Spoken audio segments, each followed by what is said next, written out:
टिंकू और मिंकू दोनों भाई अपने घर के सामने बैठे हुए थे और एक दूसरे से बातें कर रहे होते।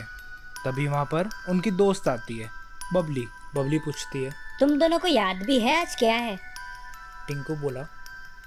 नहीं, हमें वैसे भी कहाँ कुछ याद रहता है। और ये बोलकर दोनों भाई हंसने लगते हैं। आज छोटा चेतन का जन्मदिन है और तुम दोनों भूल गए? मिंकू बोला। अरे भूले नहीं है, बस याद नहीं था। चलो छोड़ो ये सब।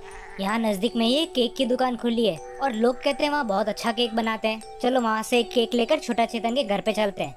ये बोलकर तीनों केक की दुकान पर जाने लगते हैं। वहाँ पर एक मोटा आदमी केक बेच रहा होता है। टिंकू बोला। अंकल जी जरा कोई अच्छा और सस्ता केक दे देना। दुकान वाला उन्हें एक अच्छा सा केक ला कर देता है। अंकल जी केक कुछ ज्यादा ही महंगा दिख रहा है, थोड़ा सस्ता दो ना। अरे सिर्फ 200 रुपये का ही है, तुम्हें महंगा लगता है? बबली बोली। इतना अच्छा और सस्ता केक और कहीं नहीं मिलेगा, यहीं से ले लेते हैं। वो तीनों केक लेकर छोटा चेतन के घर पहुंचते हैं। वहां पहुंचने पर देखते हैं कि छोटा चेतन अपने बाप की बाइक साफ कर रहा होता है। टिंकू बोला। अबे आज तेरा बर्थडे है और तू बाइक साफ कर रहा है। मेरे बाप ने बोला अगर मैं बाइक साफ कर दूं तो वो मुझे घुमाने ले जाएगा। अरे ये सब छोड़, हम लोग केक लेकर आए हैं तेरे बर्थडे के लिए। अरे मेरे पेट में अचानक से बहुत दर्द हो रहा है, लगता है बाथरूम का चक्कर लगाना ही पड़ेगा। तुम लोग केक काटो, मैं हल्का होके अभी आया। जब मिंकू थोड़ी देर बाद वापस आता है तो देखता है कि टिंकू, बबली और छोटा चेतन तो बेहोश पड़े हैं।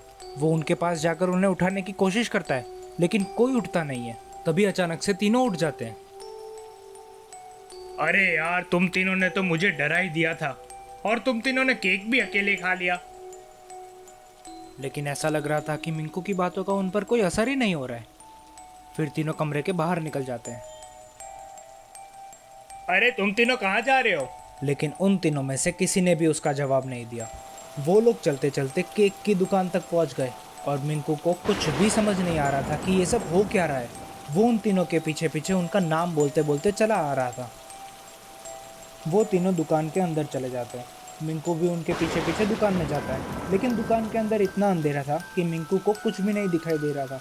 मिंकू अब बहुत डर गया था। उसे लग रहा था कि तीनों मिलकर कहीं उसका पोपट तो नहीं बना रहे। मिंकू ये सोच ही रहा था कि तभी उसे घने अंधेरे में एक रोशनी दिखी। वो उस रोशनी के पास जाने लगा। जब वो रोशनी तक पहुंचता है तो देखता है कि टिंकू, बबली और छोटा चेतन एक बहुत ही हट्टे कट्टे आदमी के पास जाकर खड़े हैं। उस आदमी का चेहरा दीवार की तरफ होने के कारण उसे दिखता नहीं है।